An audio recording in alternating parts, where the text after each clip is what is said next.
for me to begin. My name is Robin Schwartz, and I am the Program and Grant Director of the Community Arts Partnership. And this is one of our events. And this workshop was actually part of our May SpringWrites Literary Festival. I decided to kind of smush the workshops out throughout the whole year, which I think is a really good idea, actually, spread them out. So technically, this is part of the 2021 SpringWrites Literary Festival. You probably have seen our SpringWrites website because you had to go there to enroll in this workshop, but we've got a lot more workshops coming up, and I'm going to put the springwrites.org URL in the chat. And I wanted to thank our SpringWrites sponsors. They have given us the money we needed to pay the artists for the SpringWrites Literary Festival, which had like 45 events and 100 and something writers. So that's Wegmans, CFCU, Marriott, the Marriott on the Commons, the Odyssey Bookstore on Green Street, M&T Bank, Ithaca College, and we've gotten some support from Poets and Writers and New York State Council on the Arts. I want to put in a tiny plug for the Art Trail. That's another of our programs, the Greater Ithaca Art Trail. I'm going to put the Art Trail URL in the chat. From October 7th to 17th, there are 35 artists who are opening their studios on the weekends. And then we've got some really cool virtual events. One of them led by Mickey Quinn, who's on this call. She's going to do a workshop about best practices for social media. So that's going to be really good. So I'll put that link in there as well. And tonight we're going to keep everybody on mute. And if you have any questions or comments, please put them in the chat. And then at the end of the, actually Jennie and Mary Lorson and John Dowd are going to show video. After that, Mickey Quinn will moderate a question and answer. So I'm going to start by turning the mic over to Jennie Stearns. Thank you, everyone. Thanks, Robin. Hi, everybody. It's so nice to be here. It is such an honor. So a couple of years ago, I was approached by Community Arts Partnership to be a part of the SpringWrites.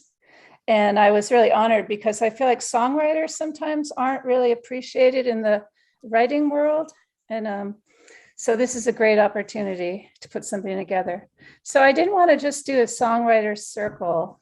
I wanted to create a format that highlights two of my favorite songwriters, and that's Mary Lorson and then Johnny Dowd. And they have really different styles. And I really wanted to focus on the process, the songwriting process. And partly is I feel like this would be a much better world if people did write songs. I know that sounds really hokey, but I think it would be good for the people, actually. If you're interested in songwriting, I hope that this is going to be helpful for you. So I'll let you know how the format is going to go tonight. There's 3 videos, Johnny Dowd, myself, and Mary. So I went to both of their homes. They were gracious enough to allow me. Mary has her 2 dogs, so have little cameos in her video. That's going to be exciting. So I'm going to start with my video first, and I think that's it. And then in between, I'm just going to say a little something in between each video. And then at the end, this is where it's important, and Robin mentioned it. But if you have any questions that you want to pose to us or someone, especially, then feel free to just put it in the chat, and then Mickey's going to gather them and she's going to pick out a few for the very end. So we can get started, and I hope you enjoy.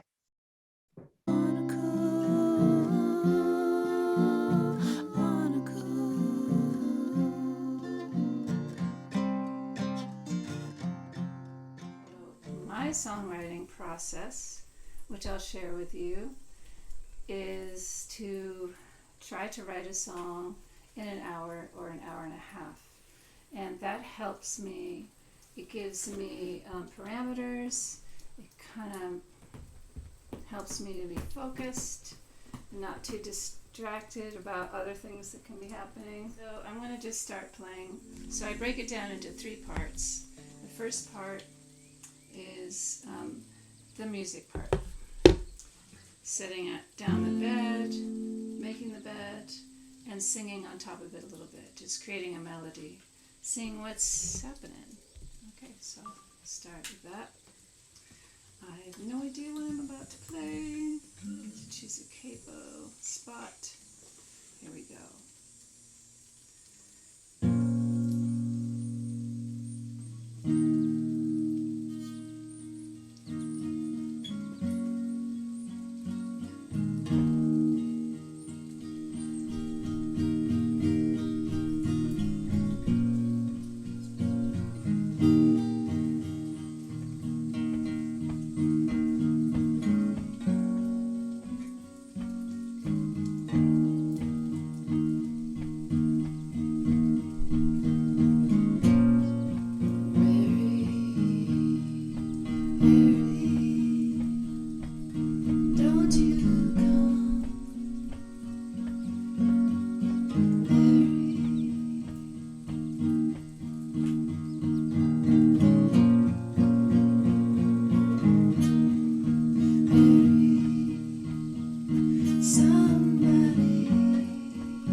Right now, and I'll be right back with the next process. All right, so my alarm went off, which means I'm done with the music part. I recorded it, and now I'm going to listen back and start writing lyrics. So let's see. So I listen.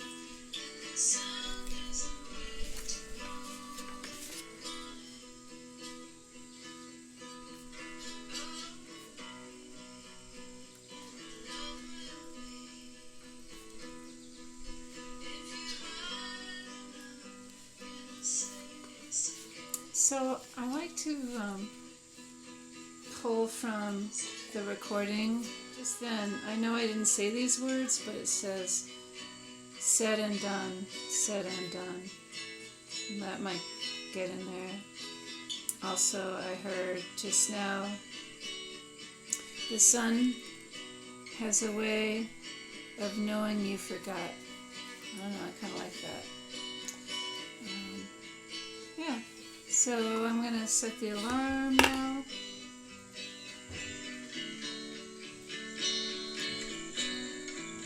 Have a timer for 20 minutes, and I will be back. Hopefully I'll have a song for you. I'm back. Spent about 20 minutes writing the lyrics, and now I'm going to put the lyrics together with the music, but I just want to give you a little view into writing a song in about 1 hour. No title for this song yet. Held the river's tone. The rain has a way of letting me forget. Orphan song from the lips of a shadow, dead or gone. Writing song, said and done, writing song. All went wrong, what went wrong, lost in the song. Sweet delirium, blur the dust, I'll take a turn in Sugar Town. The flash will take note of everyone.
So the next video is Mary Lorson, the amazing Mary Lorson.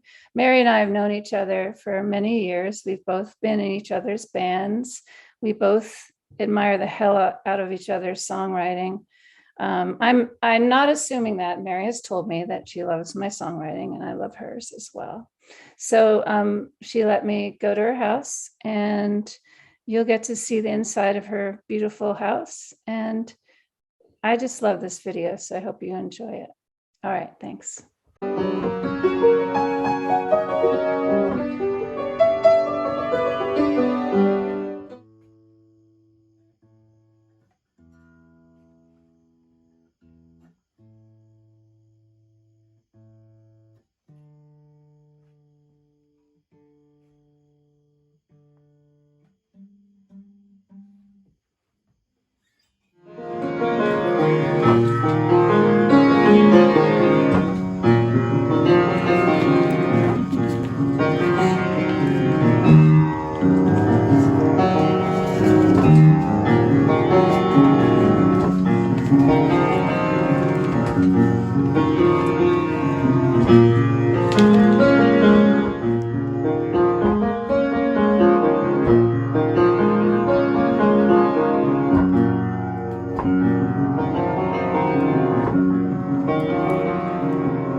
Two songs I wrote half of this pandemic. It only has a left hand and a melody. That's all it has. It only has the left hand. At some point I'll add a right hand, or I'll just, or I realize because it's hard to sing and then play it. Yeah. I think it's an F sharp, so I was thinking B flat, so it's like B flat minor. Do songs gestate for a while for you? Yeah. What's Usually. a typical amount of time for a song? Or Depends. It really can be a long time. I have recently finished songs that like have just been hovering for decades. And I still have some pieces that I can sit down and play for you on the piano that had never gotten finished. So are they all in your head, or have you recorded them? How do you remember them? that's a good question. I generally record them, but then after I've played them a few times, I remember them. Mm-hmm. And then the way that the songs get written is like I just kind of build on them. So like this one has the left hand. Mm-hmm. I'm sure I have an example of another one that started with the left hand, and then I slowly added the right. Oh, this one. Remember this one? It's old. So I think I just had the left hand going. And I had to make the right hand easy like it is. Nice. Right, so it's just... So maybe that'll be something I do for this other one. I kind of like the way it is. It's sort of windy and sad. It's hard to sing it.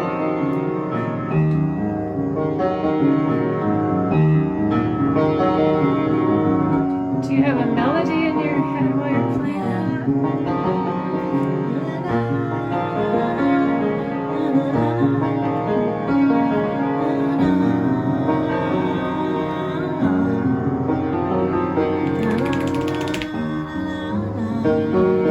Playing it too fast.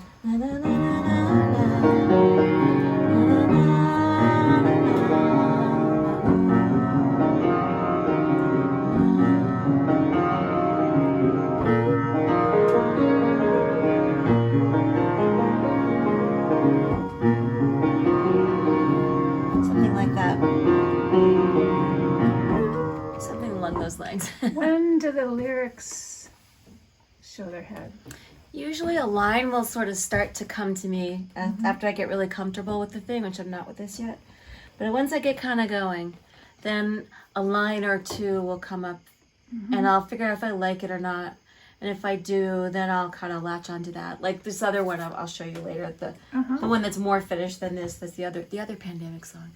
But it was like I knew what I wanted the last 3 lines of the song to be, and I was like, okay, great, I know where I'm headed with that. But but I didn't push it. Like normally I would have sat down, like I would have gone to a coffee shop or, you know what I mean, and sat down and been like, okay, this is the melody. I'm gonna make the lyrics happen. I didn't do that at all during the pandemic. Yeah. I just didn't want to. I was a what did they say, a flourisher or a languisher? Oh. I was a languisher. Well, we had other stuff to Yeah, we did. deal with. Speaking of that, when there's a loss, like a big one that you have experienced, and I have as well in the last couple of years, or even more recent than that, really. Do you feel inspired to write, to process that? Or are you a little cautious about writing about that? I don't think I'm cautious. I write all the time. And when things come out that appear like they might work for songs, I circle them. But I write steadily in a journal. Like, so I write other stuff all the time. And so, Do you have a discipline that you follow? I seem to know you're one of my friends who texts me pretty early in the morning. What is your ritual with writing? Do you have a ritual? I do every morning. I get up early, and I normally get up early, so I don't have to try. It's easy, and then I'm able to kind of process a lot of whatever I'm carrying around in the morning through the journal and other stuff I like to read, and so that's been true for a long time for me. At least over a decade, when I realized that my sleep cycle was really changing and there was really nothing I could do about it. Yeah. So once I realized someone who wakes up at 4 in the morning, my dad did that. Once I accepted it, it became a lot better. Right. And sometimes I'm like really busy with a deliberate project, which for a couple of years I was writing the thing Signals, and that took a lot of, it was great because I could do that while I was teaching. I could do my hour and a half in the morning on it, and I was really organized, and I'd be like, I'm gonna finish this piece here, I'm gonna put these tracks down here. I had like it all mapped out, and then I would go to work. But so that's still sort of sitting, waiting to be mixed. Yeah. So, you know. When on the way over, I was listening to you, and I was listening to Acceleration. Accelerate. Accelerate. I was wondering. Yes. Sometimes you'll have a full band. Sometimes it'll be more sparse. When you have a full band, are you coming up with all the parts? Some of them, but not all of them. Right. Most of them? I don't know. I think it comes out. I often will know, like, at least parts of the bass line. Like, that really comes to me. That really comes to me when maybe it's because of the left hand stuff, but I often know, like, a good outline of the bass line, but, you know, then a real bass player will add cool turnarounds and passing notes and stuff. I often know a kick and snare pattern. If I don't, then I luckily go to the drummer and I'm like, this is what I'm thinking. Sometimes it's implied, too, between the right and the left hand. So, but again, a real drummer adds like the fills and the pacing and the, you know, all that stuff. Yeah. I definitely have written tempo changes into my stuff. There's a good sort of a backbone to it. Sometimes there are those, I like horn and string arrangements, which Mike Stark can often do with his, with an organ.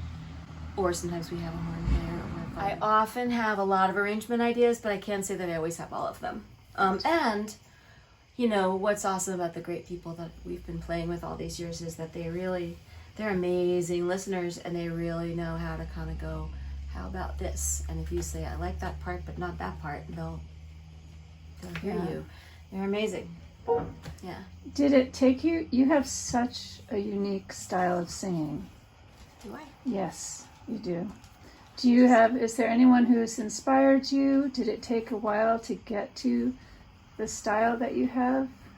That's so interesting. I have no idea what my style is. I sang in choruses from a very young age, and then like in high school, from junior high all through high school, there was one chorus director, and she did not like me. She didn't like the way I sang. Interesting. And so she was constantly berating me, and I was trying to blend in more. But So I don't know. I often wonder whether I didn't mess my voice up because I would sing along to records and try to really blend in with a record. So like if you really try to sing like Carly Simon, she's got a really interesting tone. But then you're like switch over and you're trying to sing along with Carole King, who's got a totally different lower scratchy tone. I wonder whether I didn't like kind of malform my voice by doing that. But I really don't know. I think that I just sing where it's comfortable, and I write where it's comfortable. Yeah, I was noticing when you hit a high note, it's like you have this softer thing happening, so it's almost deceiving. I know that it's really high, but you're changing your throat somehow, so it comes out. Yeah, maybe it's a different voice, more breathy, and the fact that you were in chorus a lot makes more sense now too. Anyway, I could go on about your voice, but it's really unique, and. You have this beautiful way of it's a control that you have too when you're singing lead, and you have sung backup for me for years. And one thing we love about you is it's like a lot of singers, backup singers, will need to rehearse, but we're like, Mary's got this. We don't know where she's going or where she'll be, but she's gonna be somewhere. So backup singing is something you love too. You also do a lot on your own albums.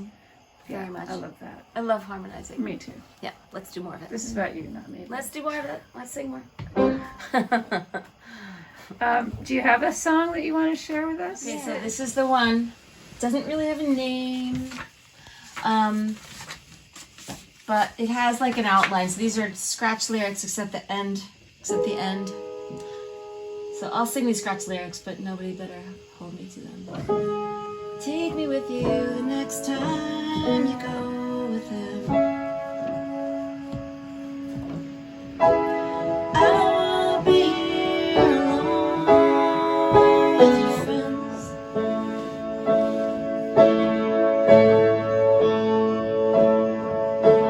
I wish you didn't have to tell them everything.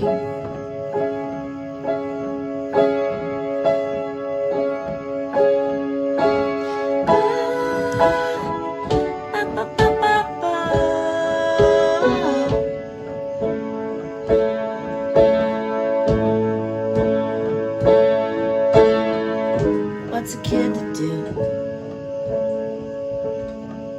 Everybody wants a brand new shoe. Everybody wants to make a move.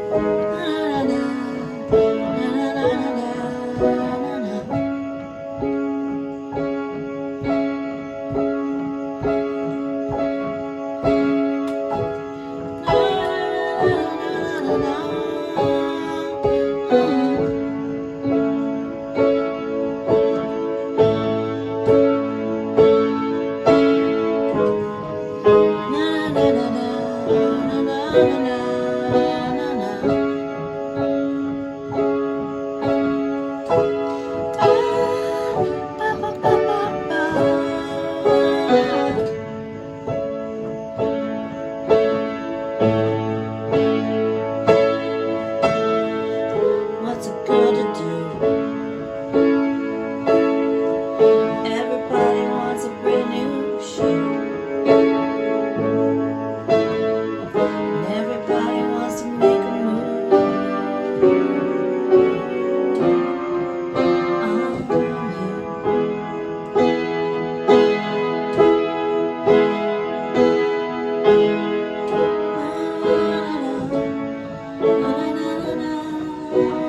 This will be the solo section, and I hear like backup singers.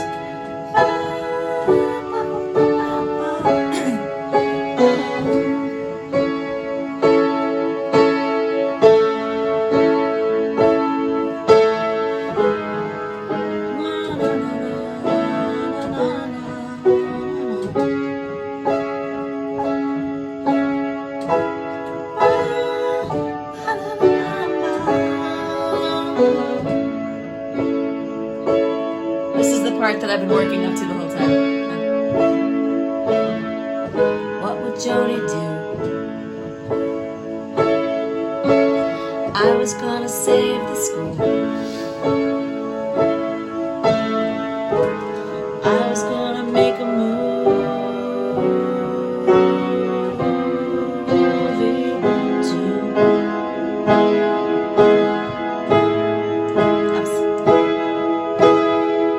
What would Joni do?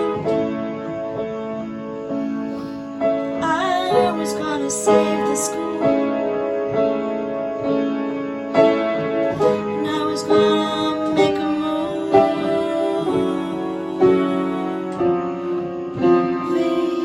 too. So I'll write the fill-in lyrics at some point. That was beautiful. Okay, so as far as songwriting goes, for songwriters or wannabe songwriters, do you have any words of advice? Anything you would love to share that might help somebody kind of get started? Well, I think I can just describe what happened for me, and I think it's really, everybody's different. I think you write really differently than me. But for me, what helped was learning other songs, like songs I really loved. And so when I first started to play the guitar and sing out in public, I did write songs, but I hid them, and I mostly just played in the subway, and I played covers. And I'd play like Cool Stop the Rain, and, you know, like some Beatles songs, and Joni Mitchell, and I just kind of did that. And I do think that it helps your confidence to hear a really good song come out of your own body. I think that helps. But it took me a long time to write a song I really felt really, really 100% good about. Well, most of the early ones I feel like had some good parts, but then I was so desperate to finish them that I like slammed finishing other parts in so that I could finish the song, and then the songs were uneven. So now I just wait. Yeah.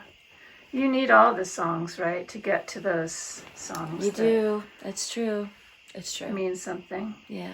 Yeah. So the first thing, if you think you want to write songs, I think it is good to just learn some songs that you love, because it does make you feel really good to sing a great song. And then when you move on to the writing part, what really helped me was if when you're working on a piece, it makes you feel a certain way. So like there's your head that's like, is that good? Is that smart? You know, I don't totally psych myself out too much thinking this is not smart enough. It's not, you know, it's too simple. But if you have a reaction to something that you're developing that feels like the way your body feels when you hear songs that you love, I think that's a good sign to be sensitive to. So just be sensitive to like what your body tells you about how you feel when you play. If you're excited about it. All the feelings that music like makes us feel like. I started to think recently that like music is it's like a part of our soul, and it has all these different moods to it. And like, because we know how certain intervals will make us feel something, major chords versus minor chords versus progressions. Like, what is that? It's such a weird and interesting mystery how music lined up and organized, same elements organized differently, make us feel things that have to do with our being alive. And what is that? Like, that's just so interesting and mysterious. So if you want to write songs, it's good to be sensitive to that, because then if you feel something while you're playing something you're working on, you're probably on the right track. Yeah, that is great advice. What's a kid to do? Everybody wants a brand new shoe. Everybody wants to make a move.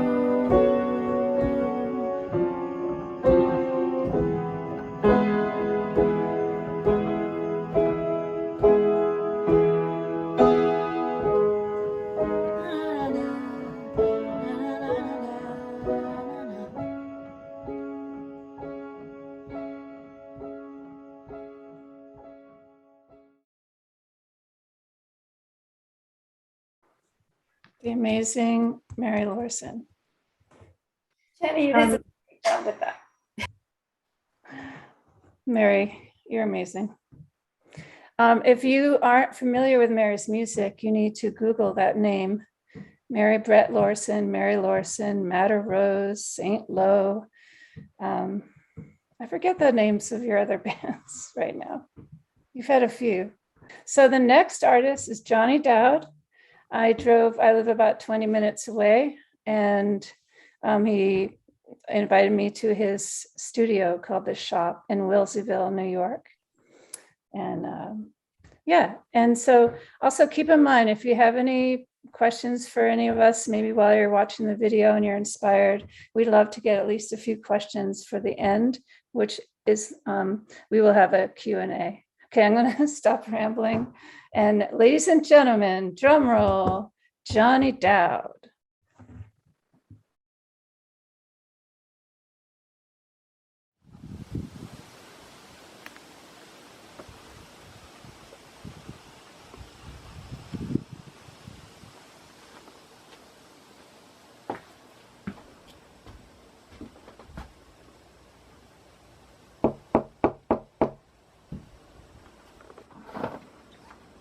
Hey, Jenny. Hey, Johnny. Come on in to my casa. Thank you. I chose not to ask Johnny why he was wearing sunglasses inside his house, but I did ask him if he'd been songwriting at all during the pandemic. Is that why I'm here? Because you've been writing songs? You just missed me and wanted to see me again. I do miss you. Okay. Hopefully it won't be another year and a half. No, I mostly write in bed. In bed? Yeah. And when you wake up, or? Yeah. Yeah, I'm a morning person in terms of creative stuff. Huh. Yeah. I mean, my general routine is get up about 7:30 or 8. Uh-huh. Eat breakfast, have a piece of toast. What kind of toast? It's good. It's healthy toast. I forget the name of it. And then I go for a walk with Jennifer. We walk for an hour. Jennifer's your sister. My sister. One of your sisters. One of 4. Then I come back, shake and bake, if you know what I mean, Uh-huh. and start working on some music stuff. Nice. Are we doing this thing? I'll play it to the best of my ability, and then I'll talk about how it came to be.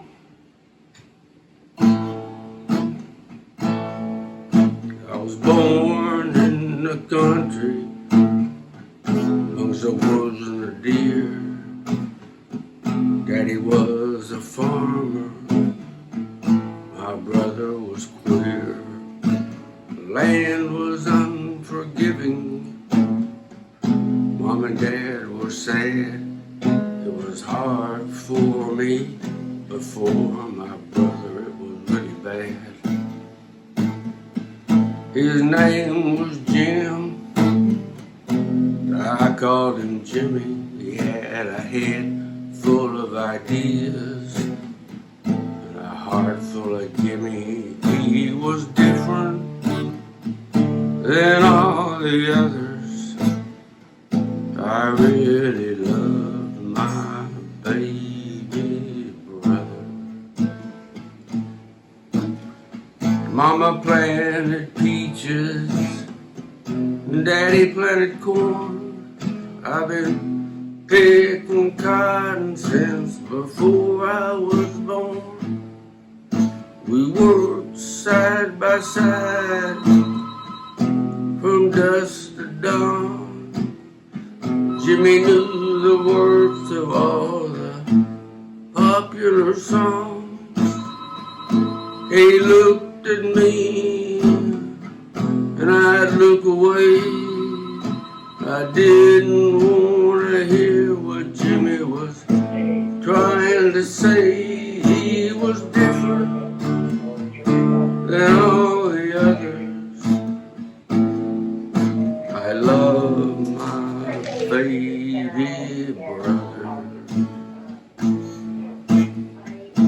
Mama was silent. Dad said not a word. It was the things unsaid that Brother Jimmy heard. Mama died. Daddy soon after. Lord, I miss the sound of Jimmy's laughter. He got a place of his own just south of town. He stays to himself, he don't much come around. He was different than all the others. I really love my baby brother.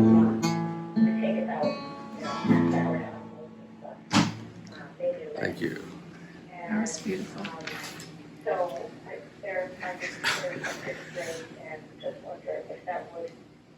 It's people.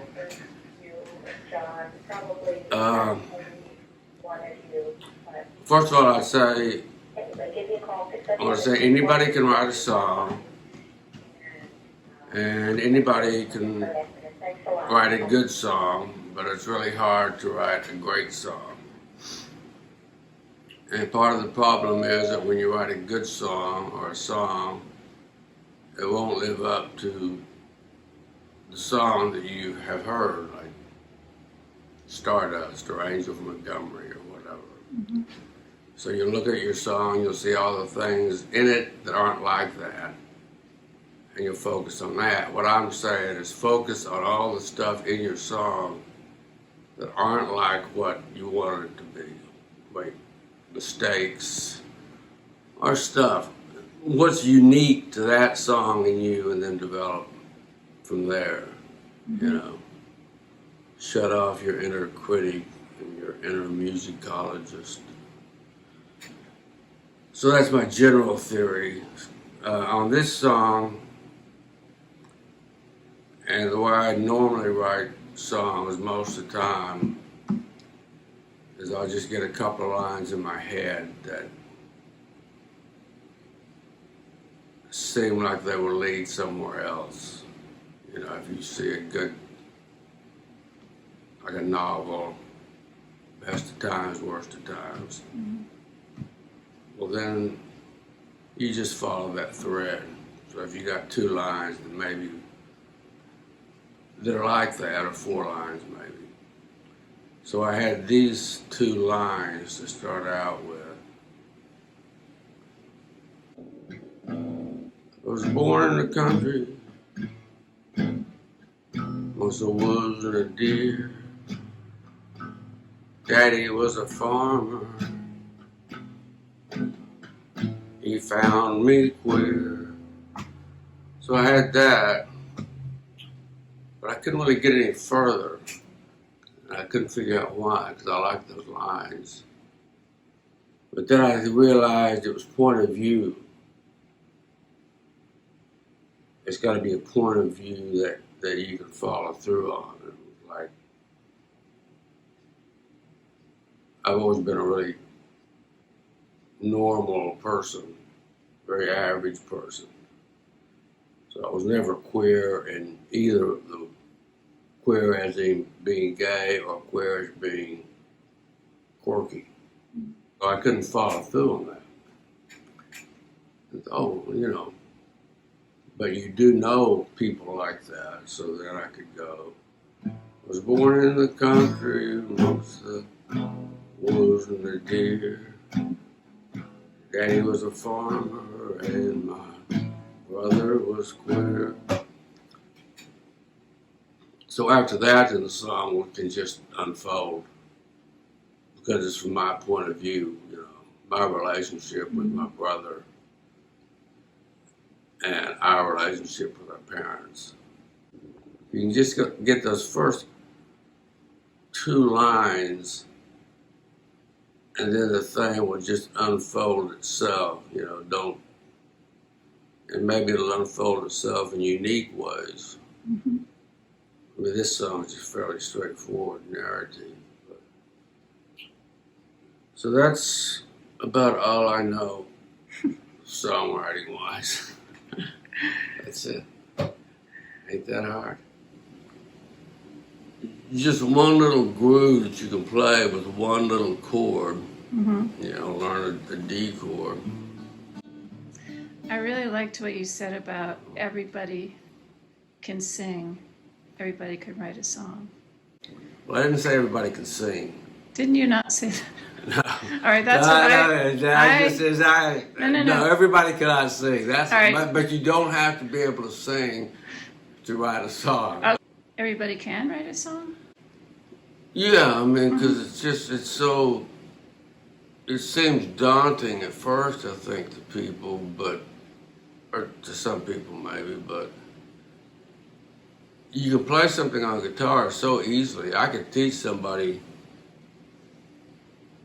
in 2 hours to play one chord, and I could coax lyrics out of them because it's just words, you know. And mostly you want to rhyme them, so you're pretty stuck. So, you know, if you said, you know, went to the store, I bought a gun, okay. Now you're already stuck. You got gun there, so what? We got fun, honey bun. I went to the store, bought a gun, got a soda pop and a honey bun. Nice. You know what I mean? Yeah. You know, the lyric, you know, I mean, a great song will have like great rhymes. Yeah. But they don't really need to be. There's a lot of great songs got stupid rhymes. Do you remember the first song you wrote and when that was? Yeah, actually, I just put it back in our set that Mike and I are working on. It's like, this is the first thing I learned to play on guitar at all. And when was that?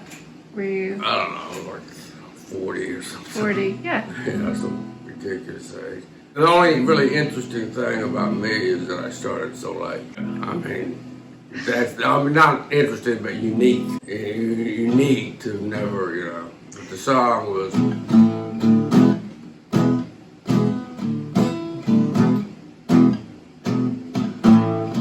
My father was a worker,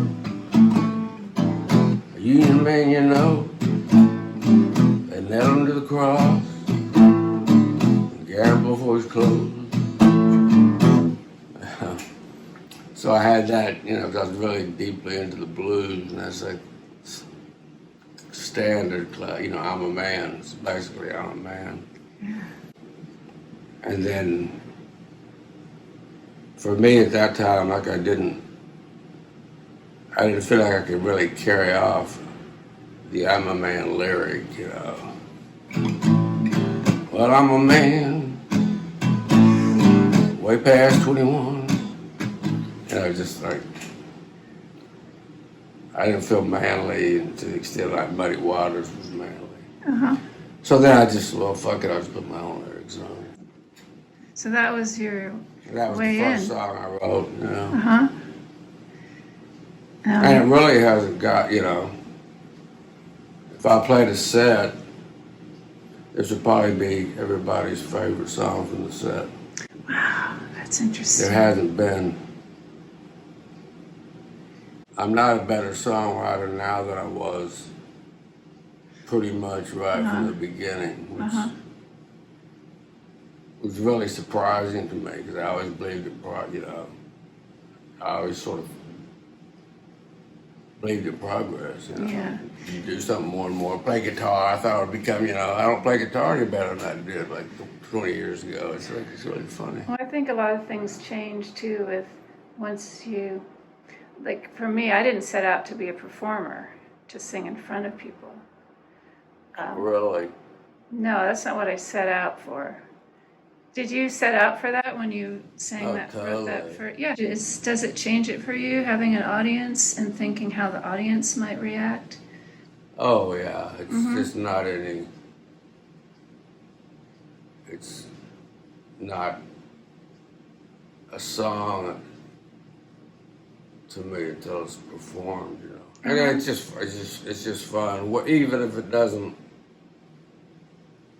necessarily go that well. You know, Yeah. you don't feel like you really did well, or nobody else thought you did well.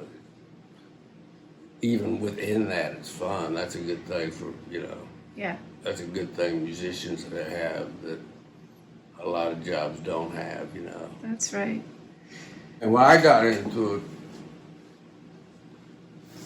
you know, 'cause I was pretty, like I say, I was pretty old. I saw that movie. What was that movie? The Last Waltz. Oh, yeah. And I went to see that, you know. And I thought, wow, man, these guys, they get paid like crazy money, I know. They're having a lot of fun. Yeah. And then I thought, and it looks really easy. I don't really see anybody up there doing anything I don't think I could do, although I had never done anything. Wow. I had never sung, never played a guitar, never done anything musically. And I looked at it, at those great performers, thought, I could do that. Yeah. That's so great. And then Dave and I went down to the store the next day, the old McNeil's, and he bought a bass, and I bought a bass, and he bought a guitar. That's amazing. And I bought my little sister a drum set. And, you know, I mean, my confidence level based on nothing was just amazing. Then it's just gone, you know, the more, you know, the better in a sense I've gotten. Yeah. My confidence will never reach that peak again to look at like, you know, Yo-Yo Ma and say, yeah, I think I'll play the fucking cello. I could do that. What's he got that I don't have? So Well, he had that moment too, maybe, you know, at a different time in his life. That yeah, propelled but he him. was right. He was completely right. Now, you write poetry. Did you do that before? I did that before, then got out of it for the reasons that we're talking about. It's like I realized I really am looking for immediate gratification. I want to do something that I want people to laugh or clap or something, Right. you know. Yeah. I want to be the center of attention, you know. Just Yes. all that kind of, and it's like, and it's not appropriate to be that way, like at your family reunions. You know, look at me, I'm center of attention, blah, blah, blah. But as a performer, when you're on stage, it's like, look, I'm the one on stage. All eyes should be on me, and you should be hanging on every word. It's appropriate. In a social situation, it's not appropriate. So I was able to like take it out of my social life, which Right. people really sometimes found obnoxious, and I felt it was suspect, and put it in a professional thing and get paid. The get paid part is tougher than I thought, but Yeah. but the rest of it, yeah, it fulfilled some needs in me that are very just egocentric kind of thing. That is appropriate to be when you're performing. Mm-hmm. When you're performing, it's all right to be Judy Garland. But then Judy couldn't leave it on the stage, you know. I think Judy had to be Judy 24/7, and eventually that's rough. If songwriting and performing and singing was taken away from you, would that affect you emotionally, physically? The performing aspect would. Like songwriting, like I wrote, like the first few years of, like all of those books are lyrics. These guys. Yeah, all of those. So when I first started, I used to write lyrics constantly, you know. Mm-hmm. And wrote so many that about 7, you know, I just started reusing them. So for like the last 7 albums, I just used lyrics that I'd written 10 years ago or something. Because I got to the point where I don't really write lyrics unless I have to. So I just made a new album So like 6 months before I was going to start making the album, I just sit down and start writing again. So I don't lose the ability, but I don't do it anymore. Before I used to do it just to write incessantly. Now it's like, if I could just be an instrumentalist, I would be happy. Mm-hmm. I think the thing I do best is write lyrics, but it's the thing that I care the least about. Kind of. So someone who's never written a song, what would your advice be? My advice would be, is assuming you can play a little bit of guitar or keyboard or something, which I'm saying, if you can do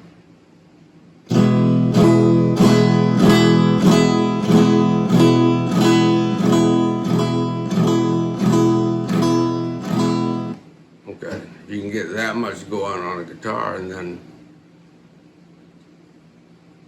just listen or hear. Maybe you'll hear somebody else say something. That's fine. Or take it off TV. Where you can get just a couple of lines that are sort of like, or those kind of lines where you think, gee, I wish I'd said that. Well, you didn't say it, but you can steal it and put it in your song. And then, like I was saying, it just will unfold from there. Mm-hmm. Any 2 lines are going to lead you to another 2 lines. Don't edit yourself. Don't even worry if it rhymes. Don't worry about anything. Just play guitar and open your mouth and say things simultaneously, Yeah. And then edit it down later. Nice. Awesome. Thank you.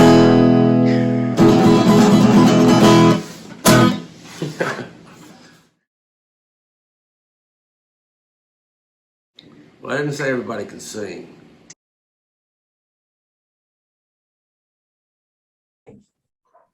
So those are the videos. Thank you, Johnny. Thank you, Mary. Well done, Jenny. Yeah, look, hey, Johnny and Mary. Why don't you guys say hi? Yeah. I want to apologize for that deranged motherfucker. That was just, wow, that frightened me, man. What are you apologizing for, Johnny? Nothing. It's my natural mode when I'm around any women. I feel like I just need to start apologizing. I thought it was interesting that you don't think you're quirky. Yeah, I know that. Looking at that video, With affection. looking at that video, did seem to be a little quirkiness happening there that Every now and then. one didn't realize. Johnny, I have a question for you real quick. Do you really think that you're not any better than you were when you were starting at 40? I don't really, I don't. I mean, I can play a few more things on guitar, but as far as writing lyrics, I haven't really seen much progress. I mean, the only progress I've made is just accepting that I'm not going to make any progress, and this is it, and just get on with it. You know what I mean? Now, that's been the hardest thing for me, just self-acceptance. Not. I wish I could be him. I wish I could do that. I wish I could be blah blah blah. That's a life thing, accepting yourself. Yeah. Yeah, it's nice when you can let that stuff go. Yeah. And Johnny, where are you right now? We're in Oxford, Mississippi, Nice. in a really nice motel. Are you being sarcastic? No, it is really nice. It's super nice. It has a swimming pool. Nice. Things. We're playing. We have a gig. This is crazy. We have a gig at the Mississippi Blues Fest. Yeah. Yay. Yeah, but I mean, come on.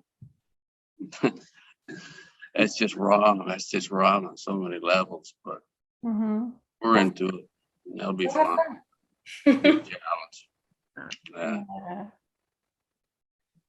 And Mary, do you have anything coming up that you want to talk about? Or I think I do, although, well, there's a Matter Rose record coming out, so nice. I'm lucky in that writing by my other musical partner was very prolific during the pandemic. So Billy wrote a lot of really good songs. So Nice. I'll just sing his songs. That's great. Well, Did you maybe get this? Did you get the old? I mean, is the original players playing on all of it? You did it. Yeah. So you had to send the tracks back and forth, and you had the bass player, and yeah. We actually went to New York and recorded a duet vocal with our first bass player. That was really fun. Couple, like a month ago. But yeah. Great. That must be so emotionally fraught, or is it?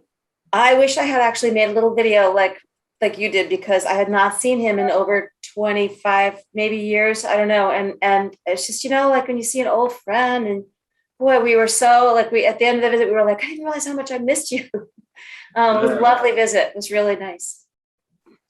That's great. Yeah, somebody went through such an important part of your music or your life, period, I guess, Yeah, your youth. Yeah. All right, we have a few questions already coming in. You guys ready? Cool. First from Adam.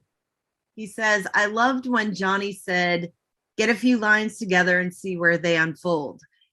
It seems like all of you build songs bit by bit, but some people say they hear a song in its entirety, then they have to transcribe some inspiration. Is that just bull? It could be true for somebody I else. don't know. It could. Sounds like something. I remember seeing an interview with Keith Richard. It was like the songs, they just come out of the air, and that's just, I don't know. I mean, to me, it's more prosaic process. Just like you were saying. It's more like building a house or work.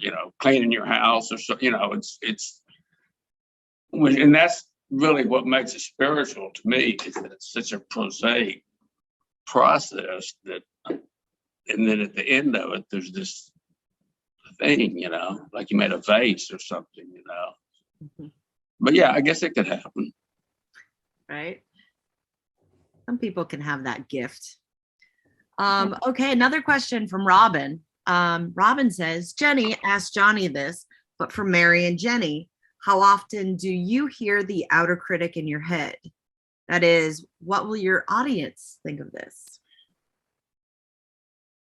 Mary, you go first. That is so loaded.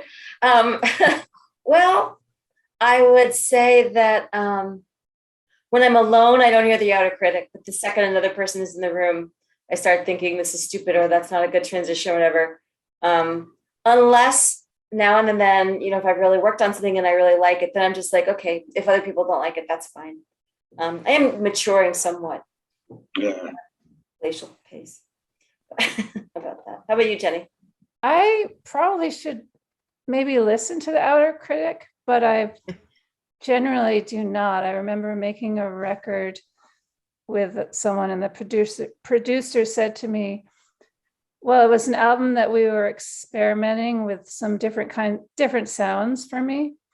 And he was concerned that that I would lose an audience. And I remember saying to him, like, I don't give a shit about that. And then I thought later, like, maybe I should actually, but I think there is some strength in that, you just follow your own heart, right? And that you're not too judgmental on yourself. But I have been open more to productive criticism, where I've collaborated. It's hard for me to collaborate with people.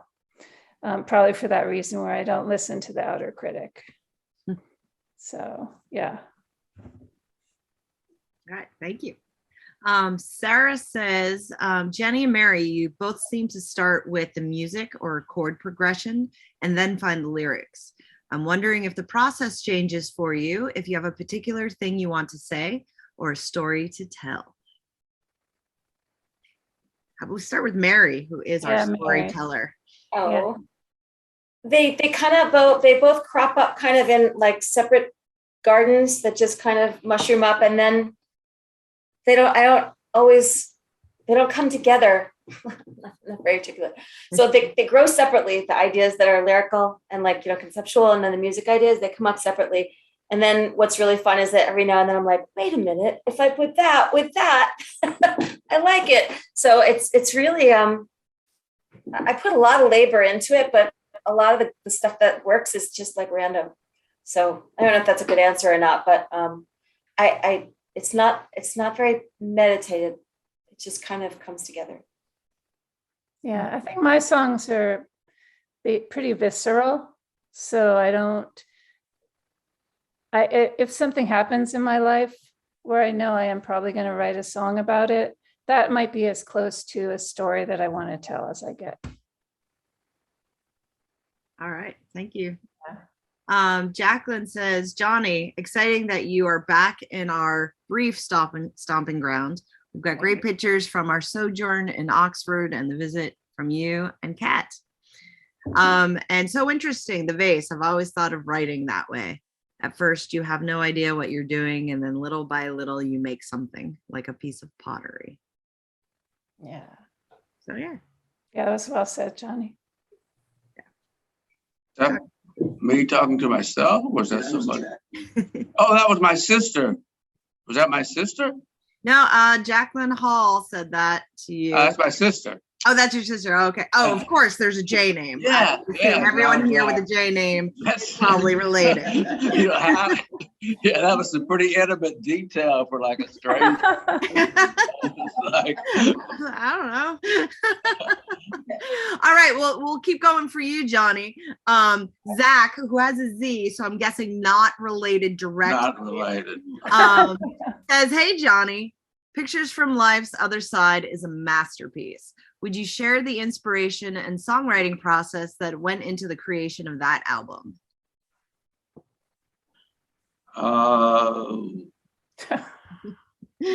It was just every album I've done, it's just, I have a group of songs, maybe 2 extras, and those are the songs that get recorded and put on the record, so there wasn't any particular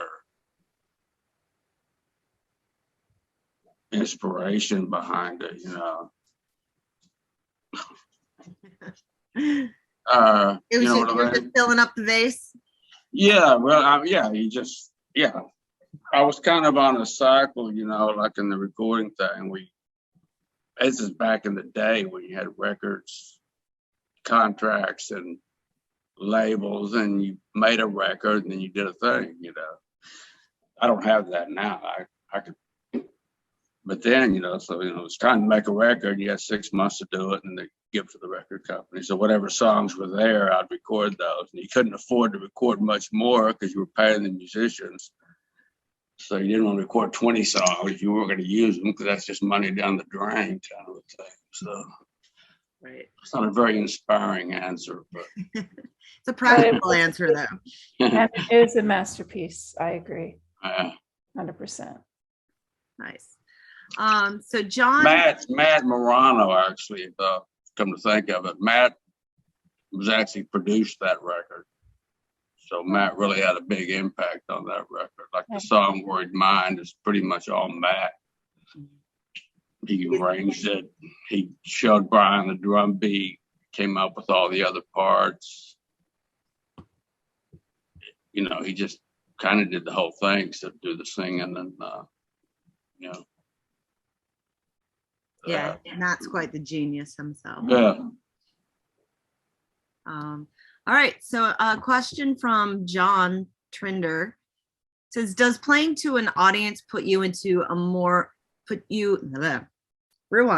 playing to an audience put you into more of a writing frame of mind, or does revisiting old songs live put you off writing?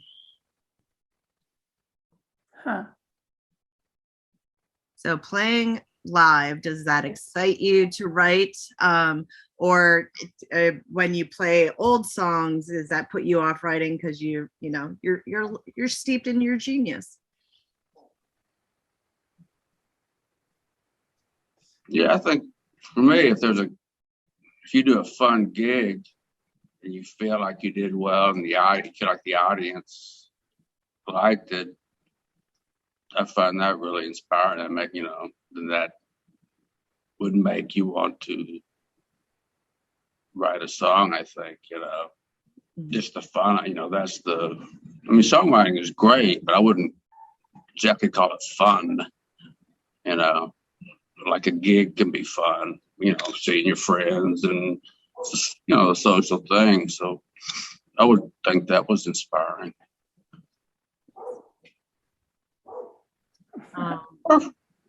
What about Jennie, Mary? Like, so playing live, playing songs that have been so much part of your repertoire, are you happy to live in that space? Or is it when you're playing live and people are excited for you? I guess at what point of playing your old songs are you ready to start writing new songs? I mean, I'm always ready to, I would prefer to be writing songs, new songs, but it depends on where I'm playing the old songs. Like I was playing at Grassroots Music Festival with Mary and with some old players, and we had, not that you're old, Mary, but from back then. And that, like, seeing people singing along to old songs, realizing that songs have a life of their own, and but the other day I was performing somewhere, and I think Mickey, you were there, these two little kids started dancing at the end of it, and it was a kind of a new song that they were dancing to, but I realized I have to write more songs so these two 4-year-olds can dance some more. So They were the best. Yeah, that was amazing. So yeah, but writing is what gives me a lot of energy, and I'm always surprised that live performances do, because I sometimes feel a little stressed leading up to a performance, but I never leave the stage. Well, I did when I was younger, because you overthink things when you're younger, but learning how to appreciate it a lot more. And just a really quick note before we go to Mary. First time I saw Johnny Dowd play, it was like he hit the stage running, basically. It was like 1,000% that you gave Johnny. And that was a lesson for me as far as performance goes. So thank you for that. Nice. All right, Mary. Yeah, what about you, Mary, about living in the space of your old songs? I don't know, sometimes those old songs are like these great old friends or these great comfy sweaters, or, it can depend on your mood or how long it's been since you've played some of the old ones, I don't know. I don't know if there's any one way there are a lot of ways it can go, and there are a lot of ways it has gone in terms of, do I want to play this old song because I played it a gazillion times? Sometimes those feel great and sometimes they feel dull, probably partly my mood.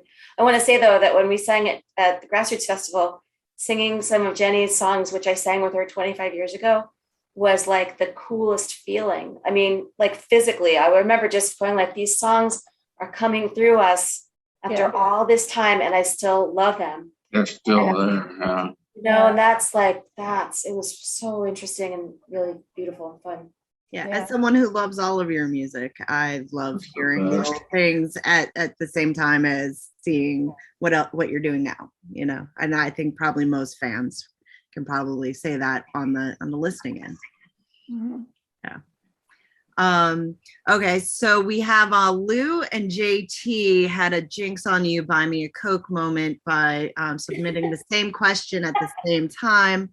But the basic question is about knowing when the song is finished, and like, do you have to play it live a few times or record it to know if it's truly finished, and how do you know when they're ready to be recorded? Like they literally ask the exact same questions. So yeah, how do you know when it's finished? Live, recorded, Are they ever finished? No, I don't think. I mean, they're finished, and then they're not finished. You know, I mean, they're finished at that moment. But like I've done with this one song, I've done the same song, same lyrics on the last 3 records. Same lyrics, different arrangements. Ah, Yeah. So I don't know what to say about that. I think there's a good song there. I just can't figure out what the music is supposed to be. So, you know. But yeah, I think all of us would. I mean, if you know, I've had that happen where you sung a song like 20 dozen times, then you realize, no, that word is the wrong word. If you just change that the to a or something like that, that was what was, you know, and then of course you would do that. Hopefully you hadn't already recorded it the wrong way, you know. But But if then you never, did record it the wrong way, you can still just sing it live the way you like it. Right. yeah. And now I think of that as more the real deal. The recording is, to me, is just, you know, it's the best you could do that week or that day or however long you had that month, you know. Just so it's you just gotta like live, you know, accept it, live with it, and move on. But the live thing it's weird because the live thing is so ephemeral, but that seems more or less. It's both more ephemeral and more real because it's in the moment. And the recording's just kind of more putting the corpse in the box and nailing it shut, you know. Like, not literally. More beautiful imagery. That's it. Well put. I think it's finished if you think it's finished. If you don't think if there's like a word or a phrase, I still have a song on an album I made 20 years ago that it's not finished, but it's on the album. Right. Because it was something about annoyed me and I didn't take care of it. Yeah. Yeah, for me anyway. But I think you can't avoid it's those. done. Yeah. So the coffin creeps open from time to time. Exactly. Yeah, I would say half the songs on any record I did, I would say that's not what I would do.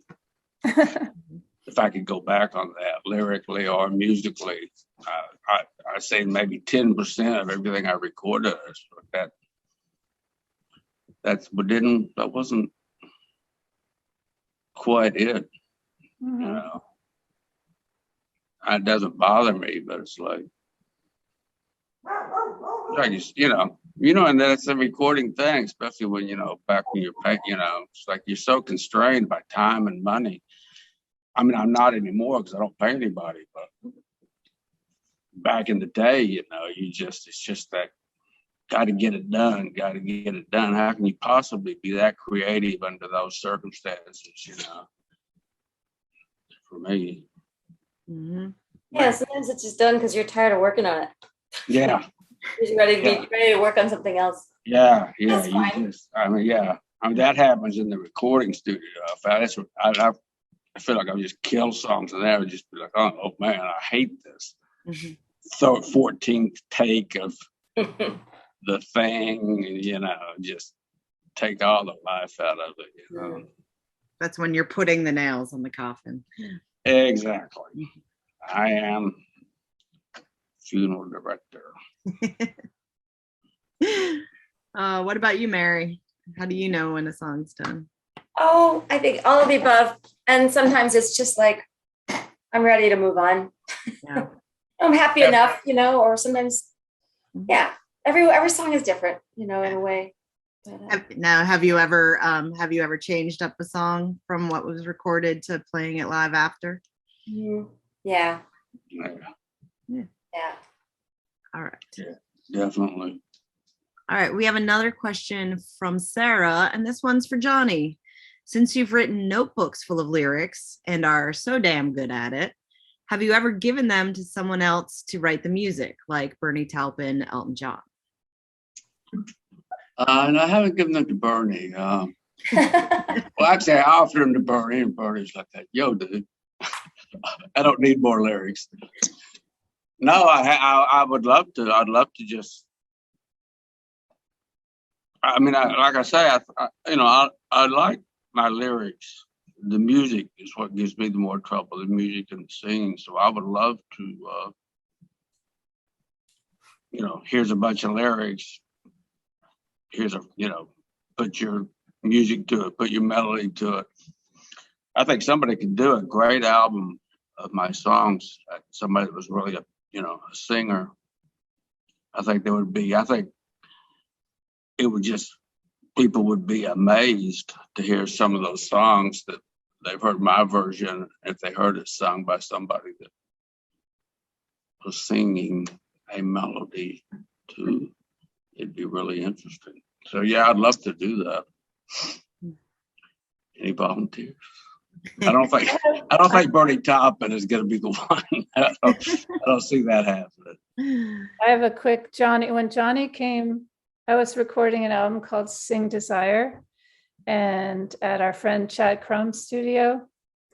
And Johnny showed up with a cassette tape pitching one of his songs to me. And just back to the last question about unfinished songs. The song was called Garden. Well, there are two songs, but I did end up putting on the album Garden of Delight. Yeah. Which I thought was very cool. Right. But then I went to see a show of yours, and you apparently had not finished writing it when you gave it to me, because I heard you guys singing on stage and there's a whole nother verse that I did not receive from you. But that's just an example. It was perfect for what I needed, but I thought, wait a minute, that's like, yeah. So I mean, that's that's what I mean. That was a really cool, the way I would do it, and the way you did it. The way you did it is more the way. Yeah, the vibe I had in my head to do it, in myself. So yeah, I love. I always wanted to do an album with Kim, where I would just be the songwriter. I would be the songwriter. She would do all the fucking singing. Do it. I never could quite. I mean, I will even this, it never happened. That'd be awesome. Didn't happen yet. Yeah, it That's could happen. something to look forward to. That would be great. We would that. It would be really cool. A couple of years ago, we were all talking about, because we've got some killer singer friends who don't happen to write. Kim was one of them, and Jen Middaugh was another one. Yeah. And we're like, okay, let's do it. Let's just not scrounge up, but let's get some songs together for them to make either a separate record or a record together. Just be amazing. Yeah. Yeah. Something that drives me crazy, man, is people that think that because it really didn't really come into like around the Beatles, where the whole songwriter thing became so big. I mean, when I was growing up, nobody wrote their own songs. I mean, Frank Sinatra didn't write any songs. Mm-hmm. But people now, from the singer-songwriter, say, well, you're not writing your own songs, you're not shit. But to me, the interpreter, a great interpreter, is just as great as a great songwriter. Like I mean, Aretha. I was just thinking of Aretha. Just like somebody like that. I mean, yeah, she didn't write respect, but would respect be respect without. She made it what it is. Yeah, she made it what, Yeah, I mean, but I think a lot of singers that are just singers, they well, I'm not really a songwriter. So what? What's the big deal about that? You can sing, you can interpret. That's the real thing. It's the singer, not the song, as the Rolling Stones say. Or is it the other way around? I think it's the singer, not the song. There's something magic that happens when the right combination comes together. Yeah. Okay, well, it looks like we might be wrapping up here. I see Robin on deck. And I just want to thank Robin, Community Arts Partnership, Mickey Quinn, and all of you who joined us this evening, and especially, well, not especially, but also to Mary Lorson and to Johnny Dowd. Thank you, guys. And thank you for doing all of that. Thanks, Jenny. Thanks. And the videos will be available. I'll be posting them. I'll be giving Johnny his and Mary hers. So if you want to see it without the delay, please do that. This was really magical, wasn't it? Yeah, it And really I have was. this idea now to do like a whole series about creativity, just artists and their creative process. So before I leave, I want to tell all the artists on the call that we have grants. They're not huge, but we have our specific opportunity stipend. I think Jenny has gotten it and Mary has gotten it, maybe $1,200 grants. And What? the SOS grant is for an opportunity anywhere in the world. And the other grants we have are from New York State Council on the Arts, and they're all for Tompkins County events and the creation of art shown in Tompkins County. So I'm going to, I'll put our website up. Oh, I'll just tell you what it is because we're going to say goodbye. It's artspartner.org, ARTS partner.org. There's grants, there's the art trail coming up. And hopefully I'm going to be doing more really, really cool workshops because this was just awesome. So thank you everyone for coming. Thank you, Jenny, Mary, Johnny, and Mickey. And have a good rest of evening. All right. Bye, guys. Thank you. Everybody. Later. Have a good night.